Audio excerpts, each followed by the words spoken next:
Bismillahirrahmanirrahim. Assalamualaikum warahmatullahi wabarakatuh. Bertemu dengan saya lagi di rumah Teduh Akal.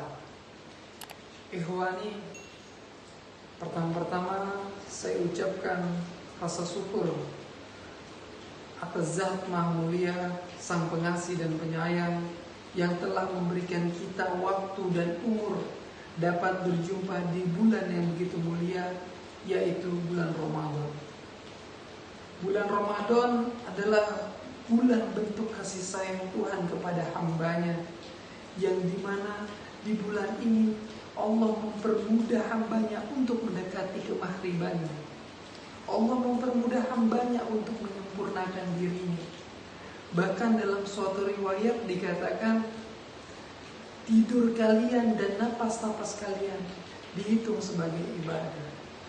Gerakan-gerakan kita yang tidak bermaksiat kepada Allah maka dihitung sebagai ibadah. Tentunya kita akan sejenak berpikir, bagaimana atau cara kita menggapai kesuksesan di bulan Ramadan ini, atau metode-metode apa yang kita lakukan supaya kita dapat memberikan layanan yang begitu mulia kepada Allah dengan fasilitas yang begitu mulia, yaitu bulan Ramadan. Jika mengenal kata sukses, saya akan membagi tiga makna sukses. Di dalam surat Al-Baqarah ayat 201, Allah Ta'ala fi muhkami kitabil karim, Allah berfirman, yang dimana hambanya disuruh berdoa untuk mendapatkan kemuliaan dan kebaikan. Rabbana atina fid dunya hasanah wa fil akhirati hasanah wa qina adzabannar. Ikhwan, di sini ada 3 kunci supaya kita mendapatkan kebahagiaan dan kesuksesan, membuat kita merasa kita adalah orang-orang yang berhasil, yaitu berhasil kepada pertama dunia, yaitu diberikan hasanah kebaikan kepada dunia, kemudian akhirat, dan yang ketiga adalah perlindungan dari azab api neraka.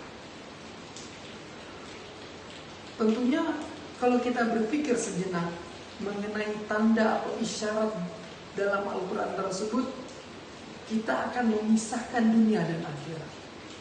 Kita akan memisahkan akhirat dengan azab. Contoh, saya akan beri contoh suatu petani. Petani akan dikatakan sukses apabila dia menuai panenannya. Pemancing akan dikatakan sukses apabila dia dapat pancingan ikan yang begitu banyak. Apakah ketika petani itu menuai panenannya kemudian dikatakan berhasil? Tidak. Jika kita teliti keberhasilan seorang petani, yaitu ketika panenannya itu melebihi keuntungan daripada modal yang dilakukannya ketika bercocok tanam. Sekalinya tahapan keberhasilan itu meningkat lagi. Oh, jadi untung dan ruginya hasil itu. Kemudian ketika dia untung mendapatkan panen yang berlimpah, apakah dia dikatakan sukses? Tidak. Sekalinya dari harga penjualan petani ke masyarakat tersebut dikatakan sukses. Jika penjualan ke masyarakat itu bernilai tinggi dan mendapatkan profit atau keuntungan yang sangat banyak, maka petani itu dikatakan sukses. Kemudian ketika dia dapat harta yang banyak atau keuntungan banyak dari penjualan panenannya, apakah petani itu dikatakan sukses? Tidak. Sekalinya ketika dia dikatakan sukses, dia memakan atau memakai hartanya untuk keberkahan dan kejalan Allah. Ketika dia memakai keberkahan jalan Allah, apakah dia dikatakan sukses? Tidak. Tetapi dia harus memahami ilmu-ilmu dan syariat Allah dan pedoman-pedoman yang dapat mengantarkannya kepada jalan yang sesungguhnya.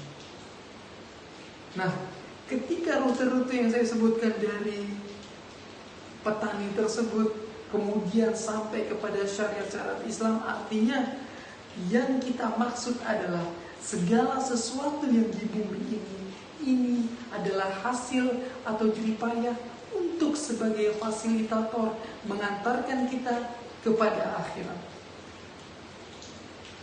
Kita dengar suatu hadis mengatakan dunia mazra'atul akhirat. Dunia ini adalah lahan cocok tanam untuk akhirat. Artinya dunia tidak bisa dipisahkan sedikit pun dengan akhirat. Lihat dalam ayat tersebut Allah memakai kata waw, yaitu atau menghubungkan. Rabbana atina fid dunya hasanah wa fil akhirah. Wa di sini adalah dan. Saya kasih contoh bahwasanya dan itu harus bersama dan tidak boleh terpisah. Andi dan Budi datang kepadaku.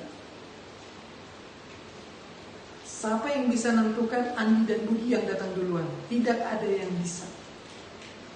Kalau kita tidak melihat, karena dipakai kata Andi dan Budi.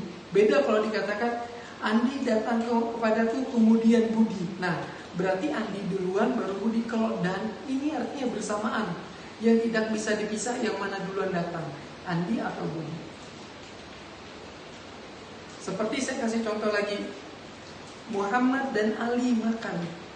Siapa yang bisa menentukan Muhammad dan Ali makan duluan? Tidak.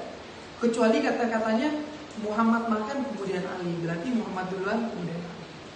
Begitu juga konteks Al-Quran yang saya sebutkan tadi dalam surah Al-Baqarah 201, Rabbana atina fid dunya hasanah wa fil akhirati hasanah wa qina adzabannar.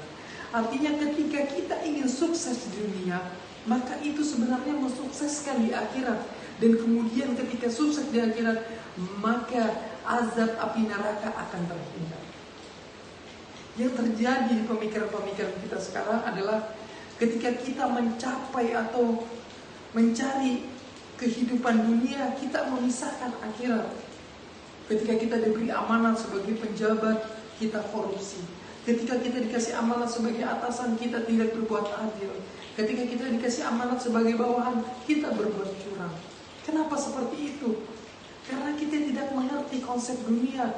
Bahwasanya dunia yang kita gapai, yang kita lakukan sehari-hari adalah bentuk untuk menuju ke akhirat.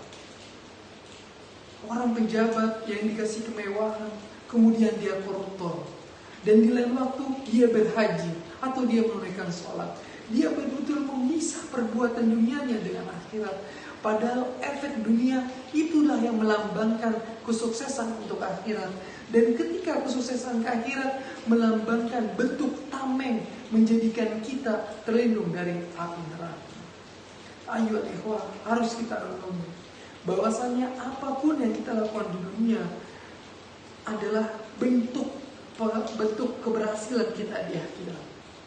Jadi ketika kita berjumpa atau kita berdiskusi dengan teman, nongkrong atau berpergian, segala sesuatu yang kita lakukan di dunia, katakanlah itu adalah sebagai fasilitas kita untuk akhirat. Karena apa? Saya katakan fasilitas akhirat supaya kita kontrol. Kita tidak melakukan hal-hal yang keji atau hal-hal yang menipu atau hal-hal yang melakukan pelanggaran-pelanggaran hukum syariat dari perbuatan-perbuatan dunia kita. Jika kita telah berhasil melakukan segala sesuatu di dunia ini dengan konsep syariat dan Islam, percayalah segala sesuatu yang kita lakukan berbuat ibadah. Sebelum saya akhiri, ayo saya ucapkan terima kasih kepada pemirsa yang sudah menyaksikan sedikit pengetahuan tentang saya, dan saya berdoa, saya meminta maaf apabila kata-kata saya ada kekurangan atau menyinggung perasaan antum semua. Akhirul kalam, assalamualaikum warahmatullahi wabarakatuh.